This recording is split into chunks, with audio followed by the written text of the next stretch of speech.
Assalamualaikum warahmatullahi wabarakatuh. Pemirsa podcast Baca Online yang sangat saya hormati dimanapun panjenengan berada.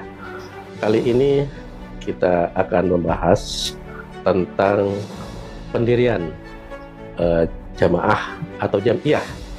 Maksud kami jamiah Thariqah yang sekarang lagi rame, yaitu Jatma oleh Habib Lutfi bin Yahya. Ini perlu kita respon karena sebelumnya Habib Lutfi bin Yahya ini adalah pimpinan Thariqah Jatman. Beda N, N-nya Nahdlatul Ulama. Ya, An-Nahdiyah. An-Nahdiyah. Karena itu kita undang Profesor Dr. Kiai Haji Imam Ghazali Said. Kita semua sudah tahu beliau guru besar di UINSA atau Universitas Islam Negeri Sunan Ampel, Surabaya. Beliau juga pengasuh pesantren mahasiswa An-Nur Wonocolo Surabaya, dan kita tahu juga bahwa beliau banyak dan menjabat untuk organisasi Nahdlatul Ulama. Pernah jadi sekretaris RMI, Rabithah Ma'ahid Islamiyah Jawa Timur, dan sekarang juga wakil Rais Suryah urus cabang Nahdlatul Ulama Kota Surabaya. Beliau juga banyak sekali menulis tentang NU dan meneliti berbagai masalah terkait umat Islam baik di Timur Tengah maupun di Indonesia. Assalamualaikum Prof. Kiai. Assalamualaikum warahmatullahi. Mungkin Pak Kiai kan sudah mengikuti perkembangan Jatmah yang baru didirikan dan dideklarasikan. Paling tidak sudah ada berita-beritanya di berbagai media. Bagaimana menurut Pak Kiai? Saya kira karena itu punya latar belakang. Jadi pimpinan Jamiah Ahli Thariqah An-Nahdiyah, Mu'tabar An-Nahdiyah itu menurut saya terlalu lama dipegang oleh Habib Lutfi bin Yahya. Dan memang ada unsur bahasa Jawanya ewu pekewu. Karena orang ahli tarekat ini kalau dalam keislaman itu kan orang yang punya kedudukan lebih tinggi dari ahli syariat. Makomnya. Karena kalau yang biasa ini iman, Islam. Yang imannya itu tauhid, Islamnya itu adalah fikih syariat. Nah itu, lah kalau orang tarekat itu iman, Islam, ihsan. Jadi dia posisinya di tingkat tinggi. Di atasnya yang dua ini, yang masyarakat umumnya. Masyarakat umum. Lah problemnya ketika di NU sendiri, NU itu yang memegang otoritas tertinggi itu kan NU. Sedangkan di organisasi dia itu Jatman itu adalah bagian dari NU, badan utamanya NU. Maka mestinya harus tunduk. Nah disinilah terjadi ewu pekewu. Secara sosiologis ini mereka itu bahkan kalau orang tokoh-tokohnya dianggap wali gitu. Sementara ini kan hanya syariat. Padahal tetapi organisasi itu mengendaki secara organisatoris ini tertinggi itu PBNU. Nah, dia bagian dari PBNU harus tunduk pada PBNU. Maka untuk menegurnya itu karena ini dianggap kedudukan tinggi, ewu pekewu di PBNU. Sehingga mekanisme organisasi itu tidak jalan. Itu awalnya. Sehingga nanti tidak tanpa sepengetahuan PBNU, Jatman yang dipimpin oleh Habib Lutfi itu sampai membuat badan hukum sendiri yang terlepas dari PBNU. Dan tidak izin. Ya tidak izin otomatis. Hanya dia terus minta kan harus direformasi pengurus itu, harus ada muktamar gitu kan. Akhirnya nggak mau juga muktamar, kemudian dibuat caretaker oleh PBNU. Karena dianggap sudah habis masa waktunya. Nah, kemudian caretaker akhirnya PBNU melakukan muktamar tanpa ya mungkin diundang ya Habib Lutfi. Jadi tidak ada mekanisme organisasi pertanggungan jawaban kan tidak ada kan. Nah, itu yang seharusnya menjadi salah satu syarat bagi organisasi kan? Ya, seperti mestinya begitu. Akhirnya karena dianggap Habib Lutfi itu sudah dianggap melanggar ADART, tidak melakukan pelaporan segala macam, dan bahkan ditemukan, itu kan disampaikan itu, bahwa ditemukan bahwa, berarti kata-kata ditemukan itu PBNU nggak tahu. Ditemukan bahwa dia sudah punya badan hukum sendiri, berarti ini pelanggaran berat. Masalah ini pelanggaran berat, tapi untuk mengatakan pelanggaran berat nggak berani, karena ini posisinya tinggi. Orang ahli tarekat, misalnya sufi. Nah justru itu ironisnya. Itu. Kalau Thariqah itu sebetulnya ya mohon maaf orang-orang suci dalam tanda kutip ya mestinya itu kan. Nah sekarang kok malah terjadi ini gimana itu Pak Yai? Nah ya mestinya kan itu kan sudah memang dulu kan orang-orang kan pertama yang mendirikan itu kan tahun 57 itu berdirinya. Ayahnya Kiai Halwani itu. Oh, yang Rois Am yang sekarang ini? Itu ayahnya dia. Nah, sama Kiai Musli. Kiai Musli itu Meranggen, Demak. Nah, setelah itu diganti berikutnya ada Pak Idham Halid. Jadi setelah Pak Idham Halid nggak jadi naiklah makomnya. Jadi tapi secara organisasi kan bagian dari di bawahnya. Ya. Nah, baru setelah Pak Idham Halid itu diganti Habib Lutfi. Nah, kalau orang awam umumnya hanya sampai di iman dan Islam, ya, belum sampai ke ihsan. Nah, Habib Lutfi ini kan sudah sampai ke ihsan. Ya. Ihsan itu artinya apa sih? Kalau ihsan itu artinya kalau bahasa sekarang itu di atas rata-rata. Kira-kira gitu. Tapi kalau dari segi akhlak, ya dari segi akhlak, segi ibadah di atas rata-rata. Umumnya manusia. Maka kalau secara tasawuf kan disebutkan di situ. Di dalam hadis disebutkan anta bidallaha ka'annaka tarahu fa in lam takun tarahu fa innahu yaraka. Nah, nanti ditafsiri menjadi ilmu tasawuf gitu. Kamu kalau beribadah pada Allah, beribadah sungguh-sungguh seakan-akan kau melihat Allah. Karena kata roh seakan-akan kau melihat Allah. Tapi kalau kamu tidak mampu lihat Allah, kamu merasa kamu diawasi Allah. Nah itu kan sudah tinggi itu makomnya. Nah itu kalau secara tasawuf. Nah secara akhlak, mereka budi pekerti karena Allah bersemayam dalam dirinya, kan gitu. Nah, dia sudah ma'rifah, dia tahu rahasia-rahasia alam. Maka muncullah konsep wali di dalam apa namanya tasawuf ini. Nah ini diorganisasikan oleh NU, masuk bagian dari NU. Nah ini memang nggak connect ini. Ketika seperti itu maka PBNU itu juga pakai juga itu. Masuk wali ditegur. Karena mekanisme organisasi harus jalan. Kecuali sesama walinya ya. Iya, kecuali sama walinya. Nah di situ, maka yang memimpin PBNU itu karena di sini ada organisasi tarekat harus wali juga. Tidak kalah dari ini. Paling tidak Rois Amnya ya. Iya, paling tidak Rois Am. Jadi ini problem memang secara secara keagamaan menjadi problem. Nah, itulah yang berakibat terjadi tidak tahu PBNU tidak ngawasi. Padahal itu kan ada yang ansor, diawasi muslimat, diawasi kan gitu. Ada apa namanya yang paling enggak mentor lah secara organisatoris, bukan ini. Oh nanti kalau ada kegiatan harus lapor. Nah ini kan ya ini kan terkecil jadi seolah-olah membangun istana sendiri ya. Iya, termasuk keuangan bagaimana melaporkannya ke PBNU dapat dari mana saja kan itu harus laporan. Di samping laporan ke anggotanya ketika muktamar juga laporan ke PBNU. Tapi kan mesti mereka, mohon maaf dari kubu Habib Lutfi itu kan mesti punya alasan kenapa misalnya seperti itu, bahkan mendirikan Jatma yang tanpa N itu, itu kan mesti ada alasan juga apa kira-kira? Nggak, alasannya menurut dia, saya yang saya baca, saya tidak ketemu sama beliau sama Habib Lutfi, tapi saya baca para pengikutnya. Di antara pengikutnya kan Kiai Ali Mas'adi. Kiai Ali Mas'adi itu Mojokerto itu. Nah, itu di antara pengikutnya. Itu menurut mereka para pengikut itu Habib Lutfi itu nggak salah. Karena misalnya yang paling urgen kan, yang paling penting kan dia mempunyai badan hukum sendiri. Dan itu dilakukan 2019. 2000 sudah lama gitu. Berapa tahun itu dilakukan. Dan itu tujuannya katanya membuat seperti itu hanya untuk internal. Supaya kalau pertanggungan jawab dapat dana dari pemerintah pusat, dapat dana dari pemerintah daerah, dari bupati, itu kan kalau ke PBNU masih lapor ke PBNU kan lama gitu. Makanya alasannya itu, dan itu dilakukan menurut para pengikutnya tidak hanya Jatman tapi juga Ansor katanya begitu. Tapi di Ansor kan nggak dipersoalkan gitu. Tapi kami dipersoalkan. Kalau Ansor kan lapor, memang Ansor lapor. Kemudian kalau ada muktamar segala macam itu mesti lapor ke PBNU, koordinasi. Nah ini kan koordinasinya hampir nggak ada. Karena sudah ya sebetulnya sama-sama salahnya kalau saya katakan secara organisatoris ya. PBNU juga salah, yang ini juga tambah salah kan? Karena sehingga dia merasa kami ini sendiri, sudah tidak ada kaitan seakan-akan, dan dibuktikan dengan membuat itu. Nah, jadi misalnya macam-macam nanti undang pejabat, itu kan menjadi kayak istilahnya matahari kembar. Karena namanya pun sama, Rois Am Jatman, sini Rois Am PBNU. Namanya pakai Rois Am, makanya sekarang diganti namanya. Mudir. Ya, sebagai Mudir Am. Ya, Mudir Am. Yang Kiai Halwani ini ya, yang Jatman. Ya, yang Jatman dirubah. Ya. Ada artinya dirubah. Biar tidak kembar sama-sama nama Rois Am. Tapi yang sekarang Habib Lutfi itu kayaknya Rois Am juga. Iya, Rois Am. Dia sudah sendiri, ada kaitan sama NU. Nah, apa yang Pak Yai bisa lihat atau bisa ditangkap fenomena ini?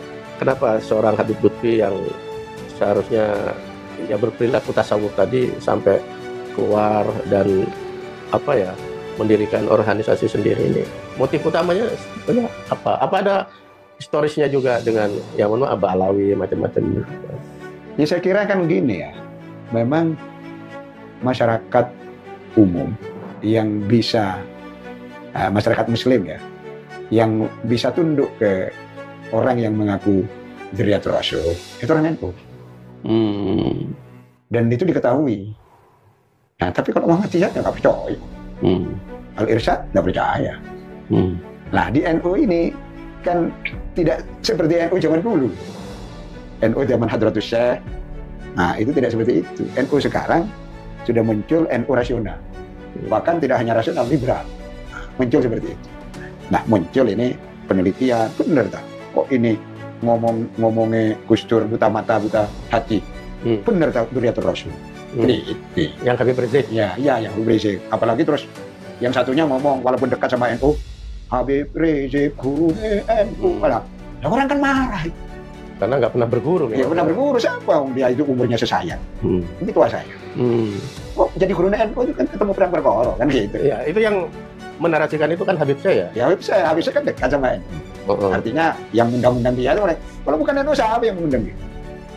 Ya gitu lah, sebetulnya itu real di masyarakat. Bahkan Habib saya menganggap LDII itu konconnya NU. Ya kayak gitu itu kan sebetulnya kepentingan supaya dia diundang lagi. Ya. LDII juga bisa undang kan gitu. Sebetulnya begitu, motifnya nggak ada, motifnya fulus. Nah sekarang kembali lagi ke Habib Lutfi terkait dengan Jatma Pak Kiai. Kira-kira ke depan bagaimana itu?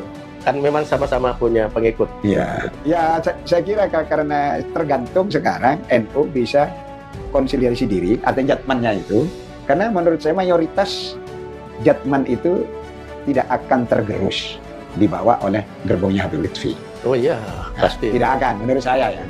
Dan secara akademik, tarekatnya Habib Lutfi itu tidak jelas. Tarekatnya apa? Katakan Alawiyah, tarekatnya yang pakai muqaddam. Itu sebetulnya tidak memenuhi syarat menurut para peneliti ya, sebagai tarekat. Karena misalnya di situ ada mursyid, di situ ada baiat, misalnya itu tidak ada. Di tadi tarekat Alawiyah kan di sini kan ada, kalau ada yang mereka lakukan adalah mengkonsolidasi jamaah melewat momen-momen yang misalnya hall.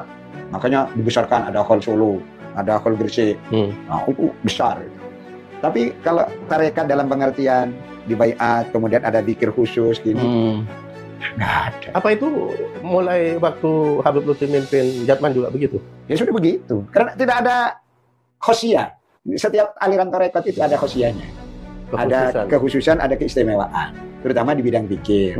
Amalan-amalan ini hari Senin ini nanti misalnya kalau Qadiriyah Naksabandiyah itu kalau tanggal 11 karena wafatnya Syekh Abdul Qadir Jalani ini tanggal 10 kan dimakamkan tanggal 11 malamnya itu.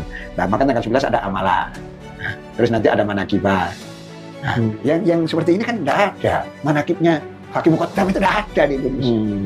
Berarti itu nanti bisa jadi hanya jadi organisasi massa gitu aja? Ya iya kayaknya mau itu. Kalau memang seperti itu, kecuali tarekat-tarekat yang di bawah NU itu masuk ke Habib Lutfi. Perkiraan saya. Amalan-amalannya? Bukan amalannya. Tarekat itu kan tidak mudah. Tarekat itu kan harus mutasim. Nah sanad. Itu yang menarik ya. Ittisalus sanad. Nyambung sanadnya. Nyambung pada tokohnya. Tokohnya misalnya Hakim Muqaddam lah, tarekat Alawiyah. Nah ini gurunya Habib Lutfi ke sopo. Terus ke siapa sampai Hakim Muqaddam. Hakim Muqaddamnya itu dipertanyakan kok. Kalau ke NU nggak mungkin ya pakai Naksabandiyah dan seterusnya itu. Ya nggak mungkin, memang bukan. Habib Lutfi tidak ada yang ngaku. Oh. Jadi sebetulnya NU kalau menurut saya ya, saking tunduknya kepada Habib pada itu, dia lupa tidak meneliti Habib Lutfi itu tarekat apa. Kan Jatman itu kan asosiasi Torekot disatukan gitu, dalam organisasi. Torekot yang dianggap sudah muktabaroh. Muktabaroh ya. Itu kan diakomodasi, dibuat organisasi di bawah dengan NU. Biar tidak terjadi benturan podo Torekote. Jadi maksudnya bagus itu. Yang satu visi lah ya, satu aliran, ya, bukan aliran itu macam-macam. Ada Torekot Rifaiyah, ada Satariyah, macam-macam. Tapi semuanya itu kan salik ilallah dengan guru yang berbeda-beda. Nah, mungkin disatukan. Tapi ya, NU kan mengklasifikasi mana yang muktabaroh dan mana yang tidak. Iya. Yang sudah di Jatman itu kan sudah dianggap muktabaroh. Ya. Ada beberapa aliran tarekat yang tidak muktabaroh, tidak masuk. Ya. Nah, berarti Habib Lutfi selama ini nggak jelas ya? Menurut saya nggak jelas. Karena Tarekat Alawiyah itu apa sih Tarekat Alawiyah? Bagaimana gurunya di Indonesia siapa? Terus amalannya apa? Nggak jelas. Pak Kiai tadi menyebut menurut para akademisi peneliti ya, itu bahwa tidak memenuhi syarat sebagai tarekat. Iya, tarekat dalam pengertian yang bisa muktabaroh menurut saya. Menurut peneliti, iya. Karena misalnya disebut sanadnya kemana, terus ada pengikutnya. Pengikutnya itu pengikut kayak organisasi masalah. Artinya bukan baiat dalam pengertian seperti tarekat pada umumnya. Katakan misalnya Ki Kusrori ya. Kusrori sama Kiai Usman. Itu kan dari Peterongan itu. Itu ada baiatnya. Dan Ikhwan namanya, setelah masuk ini Ikhwan, jadi saudara spiritual. Nah, mereka itu banyak yang seperti itu. Mestinya tarekat seperti itu. Nah, di tarekat Alawiyah saya nggak tahu ya. Ada tulisan Haidar Bakir kalau nggak tahu. Haidar Bakir itu kan memang orang Bahlawi ya. Nah, itu yang nulis tentang itu. Mizan itu. Mizan ya. Nah, itu menulis tentang itu. Tapi kalau kita kaji di situ tidak memenuhi standar apa yang dikehendaki oleh tarekat dalam pengertian yang diakui oleh.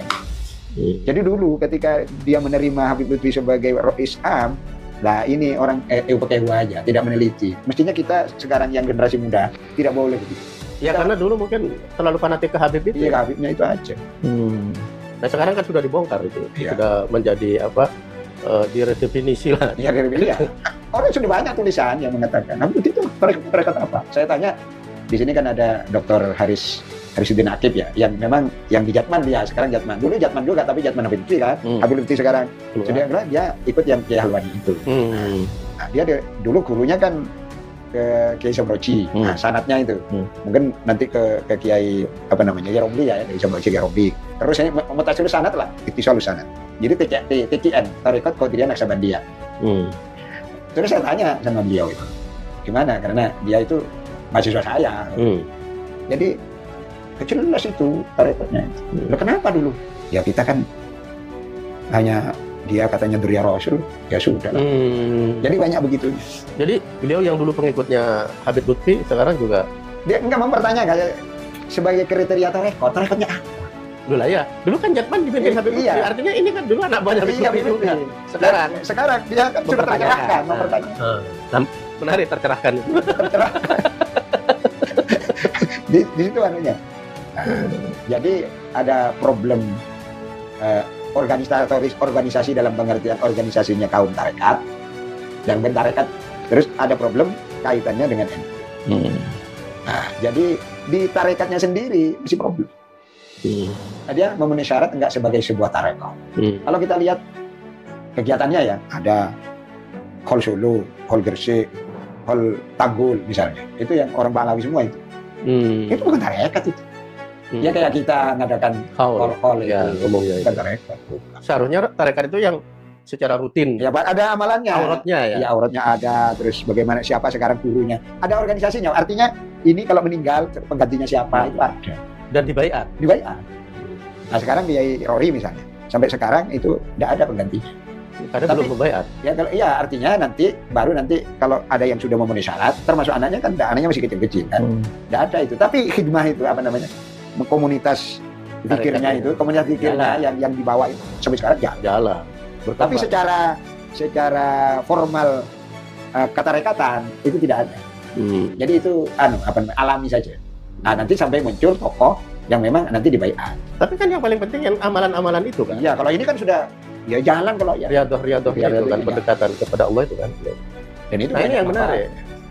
Ada organisasinya tapi ruhnya hilang. Sementara ada fisiknya tapi nggak ada ruhnya. Itu demit itu. Sementara ada yang ruhnya ada tapi organisasinya belum terbentuk ya, belum tidak terstruktur lah paling tidak itu. Nah, ada juga mungkin ada unsur satu menurut saya ya, mungkin saya salah. Satu ada kepentingan politik, akses pada kekuasaan. Jadi kalau ininya tidak ada, organisasinya tidak ada, akses pada kekuasaan akan menghilang. Seiring dengan hilangnya organisasinya. Berarti kalau dalam bahasa divulgarkan, Habib Lutfi setelah tidak pegang apa? Jatman, ya akses pada kekuasaan akan hilang. Nah, dan maka dia harus mempertahankan kan dengan membuat yang baru itu untuk mempertahankan eksistensi. Ya itu. Terus kita lihat orang yang asalnya ketua sekjen PBNU, mantan sekjen PBNU, kemudian bergabung dengan Habib Lutfi sebagai Faisal.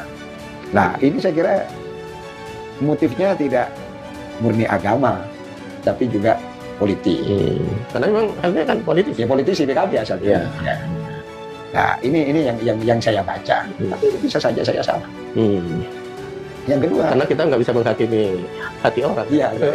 Yang kedua adalah motif ekonomi. Ya sebetulnya itu berlanjut. Tapi ini ekonomi bawah. Kalau yang ekonomi juga sebetulnya yang akses politik itu, tapi yang high class. Tapi yang bawahnya lebih banyak. Ada habis itu ya. Ya, jadi hanya ada habis. Yang bisnis kuburan ya. Yang kuburan palsu itu. Dan itu kan harus nyetor. Jadi kalau ini hilang, maka kepercayaan publik terhadap itu hilang juga. Tapi memang diserang oleh kelompoknya Imaduddin itu karena dianggap sudah tidak ini. Jadi banyak yang kuburan-kuburan tapi dibongkar sekarang. Iya. Dan atraktif pembongkarannya kan undang. Ya karena ada saingannya. Jadi sekarang ini dinamis saya kira. Karena Ba'alawi, Robito Alawiyah tetap mau eksis walaupun diserang sana sini. Kemudian disaingi oleh namanya PWI, pasukan Wali Songo. Wali Songo. Sabilillah Jihad, saya namanya apa itu. Dan ada tokohnya juga, dan ini yang anti. Nah sekarang muncul lagi yang ini. Kan akses di NU, Robito Alawiyah kan memang bukan ya, bukan NU, organisasi sendiri. Ada Jatman, mereka punya hubungan bagus. Berarti orang Ba'alawi yang bisa memimpin organisasi otonomnya NU dan pemimpin tertinggi. Nah ini sekarang hilang, kan aksesnya dia hilang pada NU. Aksesnya NU. Ya, aksesnya kan hilang. Ketika hilang di NU, maka buat lagi sekarang. Jatma itu. Itu bahasa gak enaknya. Iya. Tapi kan Habib Lutfi ini memang representasi Ba'alawi ya? Loh iya kan bin Yahya. Ya bin Yahya ya sama dengan Said Usman. Said Usman bin Yahya yang memang secara politik berada di kubu Belanda ya. Zaman itu. Kalau sekarang bagaimana akses kepada kekuasaan? Siapapun yang berkuasa. Berarti waktu Habib Usman bin Yahya itu berada di kubu penjajah waktu itu, berarti kan memang karena waktu itu yang berkuasa penjajah kan di Hindia Belanda itu. Sekarang kan memang seperti pernah saya sampaikan, memang kaum Ba'alawi itu dalam bahasa lain itu dalam tanda petik ingin Indonesia itu milik mereka. Dan itu yang tidak diterima oleh kelompok-kelompok nasionalis, terutama nasionalis Islam kayak saya nggak terima itu. Karena memang perannya tidak ada, atau paling tidak minim. Peran untuk kemerdekaan itu loh, kan nggak ada ceritanya. Nggak ada, tapi narasinya dibuat. Coba memerdekakan Indonesia, itu perjuangan ulama dan habaib, mesti habaib ada. Habaib yang mahal, nggak ada itu. Di PPPKI itu tidak ada habaib di situ. Tapi kalau orang Al-Irsyad ada, kayak Abdurrahman Baswedan, ayahnya, nenek kakeknya Anies Baswedan, ada. Tapi kalau habaib nggak ada. Kalau menjadi memang mereka merancang seperti namanya Hamid Al-Qadri di Pontianak itu, yang diantaranya Bung Karno disuruh membuat rancangan lambang Pancasila itu burung Garuda itu. Tapi ketika Indonesia sudah ini kerjasama sama Belanda dia, diangkat sama Yuhelmina sebagai asistennya. Pangkatnya yang dari kolonel, pangkatnya menjadi brigadir jenderal. Ya itu yang bisa membatalkan tidak diterima sebagai pahlawan. Nah, iya, udah biasa oleh Anhar Gonggong itu. Ini dokumen ini dari ini coba. Selamanya orang pro Belanda tidak akan jadi pahlawan nasional. Ya misalnya Usman bin Yahya, memang dia orang alim, karyanya itu lebih dari 100 itu. Oh, Usman bin Yahya. Karyanya. Artinya memang orang alim dia. Makanya tapi alimnya itu dimanfaatkan untuk kru Belanda. Nah, ya itu. Dan Belanda punya kepentingan untuk menjadikan beliau mufti ya. Iya, mufti Batavia ya waktu itu. Nah, yang diantaranya termuar fatwa orang yang berontak di Banten itu dianggap bugot. Dianggap bugot dan karena pemerintah Belanda itu sah secara syariat. Lo bahasanya ini, bahasanya sah secara syariat. Itu ditulis di dalam buku. Ya beda lah, jangan dibandingkan dengan Hadratus Syekh. Waduh. Ya katanya kalau mereka pembelaan ya iya, zaman Hadratus Syekh kan memang perjuangan. Loh cuman itu perjuangan juga. Iya. Orang berontak dihukum mati. Jadi pemberontakan Banten tahun 1888 itu dihukum mati oleh Belanda. Yang diantaranya itu atas fatwanya. Nah, itu. Saya kalau ingat itu ya menangis saya. Fatwanya Utsman bin Yahya itu. Ya kan memang mungkin sebagai mufti, sebagai penasihat Belanda, mungkin kan semua yang disampaikan Belanda itu ada referensi dari sana kan, terutama terkait dengan umat Islam kan. Yang memang ini kan dia kan senang bergurunya. Oh iya. Jadi mereka orang Belandanya ini sudah ketemu klop lah. Sementara KJNU Hadratus Syekh itu justru memberontak. Ya, enggak, yang zaman Hadratus Syekh kan memang belum. Waktu itu kan sudah abad ke-20. Ini kan abad ke-19. Prinsipnya memang berbeda. Ya, tapi benih-benih nasionalisme kan sudah tumbuh abad itu. Hanya ya itulah. Artinya memang kalau Hadratus Syekh itu walaupun misalnya beliau orang Islam itu yang maslahah itu harus paling tidak protes pada Belanda, tapi beliau kan tidak sampai mengharamkan orang melakukan pemberontakan atau tidak mengharamkan orang melawan Belanda. Nah, kalau Habib Utsman kayak gitu, dan itu banyak, tidak hanya Habib Utsman. Ya, dalam maaf ya, yang abad-abad yang seperti itu banyak. Habib Utsman kan yang alim. Habib Utsman yang terkenal lah ya. Yang terkenal dan alim, karyanya banyak. Karyanya lebih dari 100. Sangat disayangkan ya. Nah, orang dan karena mungkin beliau kan memang tidak punya nasionalisme karena memang bukan orang Indonesia. Ya Indonesia lah. Lahirnya di Jakarta dia. Batavia ya. Di Batavia lahirnya. Di Batavia. Ya tapi kan begini.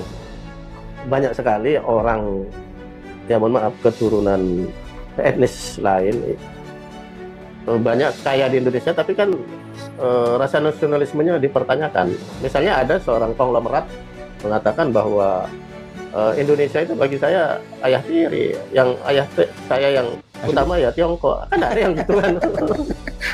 Nah, ya artinya memang ada yang memang nasionalisme berubah. Itu kan dulu pernah dibuat PAI ya, Partai Arab Indonesia. Itu di Surabaya berdirinya. Jadi dipimpin oleh Abdurrahman Baswedan itu. Kemudian mengelompokkan supaya para habaib itu bergabung di situ. Memang ada terbuka itu. Dan sudahlah jangan mengidolakan Hadramut hebat, Tarim hebat gitu. Sudah kita hidup di Indonesia, minum di Indonesia, kita mencintai Indonesia. Ya tapi kan tidak semua mau. Ya betul. Tapi kalau Al-Irsyad itu mau.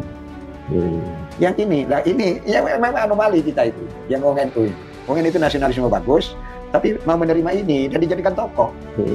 Mau menerima Ba'alawi. Kalau di Al-Irsyad nggak ada itu habaib. Mereka nggak percaya itu ada habaib. Wong diaman nggak diaman. Dan bahkan kalau nggak salah Syafi'i Ma'arif kalau nggak yang membela selalu NU. Yang membela itu Gus Dur. Dulu kan bilang Kiai Hasan Basri, Ketua Majelis Ulama. Dah Pak itu. Oh ya. Gus Dur yang bela. Tapi malah Gus Dur terus dibilang buta mata buta hati. Oleh Habib Rizik. Kan ruwet begitu. Nah orang-orang yang datang ke generasi muda sekarang ini kan sudah dinamis, mereka sekolah, tidak ngaji pesantren saja, mereka mengkaji. Ya saya kira wajar sekarang kalau diteliti memang. Jangan tidak nyambung dengan Rasulullah. Ya jangan dianggap bahwa NU itu seperti dulu. NU ini sekarang sudah banyak yang pandai. Gitu loh. Nggak bisa dibujuki lah. Iya. Nggak bisa ditipu-tipu. Kita tanya turunan Nabi. Kalau dulu kan Kiai Wahid Hasyim sampai menyatakan mencari sarjana di NU itu seperti mencari penjual es lilin tengah malam. Saking sulitnya. Nah sekarang sudah banyak yang lulusan Harvard ya kan? Ya banyak. Lulusan Amerika, mereka ada di berbagai tempat. Ada yang lulusan Jepang. Wah banyak lah NU. Jadi istilahnya Nurholis Majid tahun 80-an itu NU itu panen sarjana. Nah, apalagi setelah tahun 2000-an itu meledak. Lah ini kan harus punya tempat. Otomatis mempengaruhi pola Oh, mempengaruhi. Pola berpikir Mempengaruhi. Mereka juga tidak ketemu sama Kiai Wahab, mereka tidak ketemu sama Hadratus Syekh. Berarti saya kan nggak ketemu, tapi ayah saya ketemu, gitu. Orang yang tidak ayahnya juga nggak ketemu itu banyak dia. Yeah. Maka rasa terus kalau hawaib harus begini sudah banyak dia bilang. Jadi NU itu selalu menarik. Selalu menarik karena selalu dinamis. Kan beda dengan Muhammadiyah nggak kehilangan isu. Karena di Muhammadiyah memang anti habaib mulai dulu. Yeah. Nah kita kan ini ono sing seneng kan itu menarik. Baik, Kiai. Pemirsa, cukup menarik perbincangan kita dengan Profesor Dr. Kiai Haji Imam Ghazali Said MA. Semoga pembicaraan tadi semakin mencerahkan baik di NU maupun bangsa Indonesia secara umum. Terima kasih telah bersama kami. Mohon maaf apabila ada kesilapan.